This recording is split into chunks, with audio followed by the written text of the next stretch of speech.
autre monument historique inscrit, même si ce n'est pas celui-ci, alors que pourtant cette église le mériterait, car l'on peut avoir une vue en coupe d'une voûte à croisée d'ogives, où il manque la clé. Le portail d'entrée d'origine devait être ici, mais aujourd'hui il n'y a plus de mur. Mais j'ai trop parlé d'église, je pense, ces derniers temps, donc ce que je veux vous montrer, ça se situe beaucoup plus loin par là-bas, et il y a un petit peu de chemin à faire à pied, mais ça va être sympa, une petite balade. Hop. Donc il y aura un petit sentier à emprunter, et attention, vieille église, accès interdit, chute de pierre. Donc méfiez-vous et surtout n'y allez pas, enfin même si elle était bien sécurisée.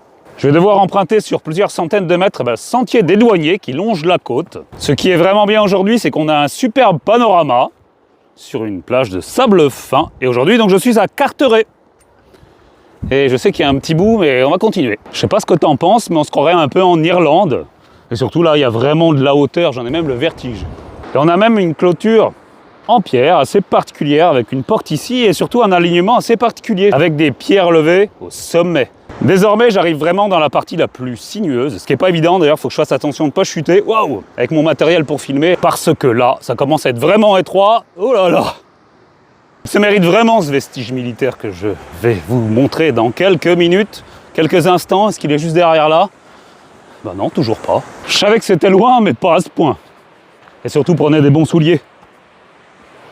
Et me voilà enfin arrivé, après m'être trompé, après m'être fait tremper, que j'aperçois la guérite. Et si on avait été au XVIIIe siècle, on aurait été forcément repéré en arrivant par ce petit sentier.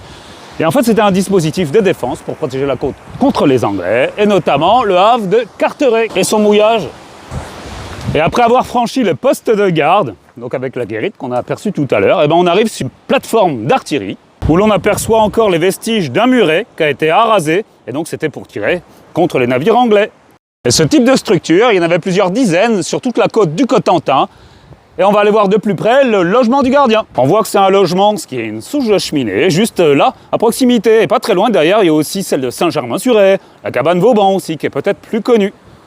Et on avait, juste à côté, le magasin à poudre, pour alimenter les canons qui se trouvaient juste derrière. Et cette fois-ci, nous sommes face à des vestiges relativement bien conservés. Et on a un petit peu plus loin l'encasernement pour les soldats. J'espère que cette découverte d'un site militaire du XVIIIe siècle t'aura plu. Malheureusement, j'abrège un peu, parce que l'orage était en train de monter. C'est assez difficile d'accès, je suis un peu trempé. Je crois que c'est les conditions de tournage les plus mauvaises que j'ai pu avoir depuis que j'ai commencé ma chaîne. Mais ça fait partie du jeu. Et donc, c'est un site militaire vraiment intéressant, relativement bien préservé, assez grand d'ailleurs. J'en avais déjà présenté certains autres, mais ce n'est pas le cas pour d'autres. Là, on a vraiment la structure entière avec la plateforme pour l'artillerie. Et j'espère que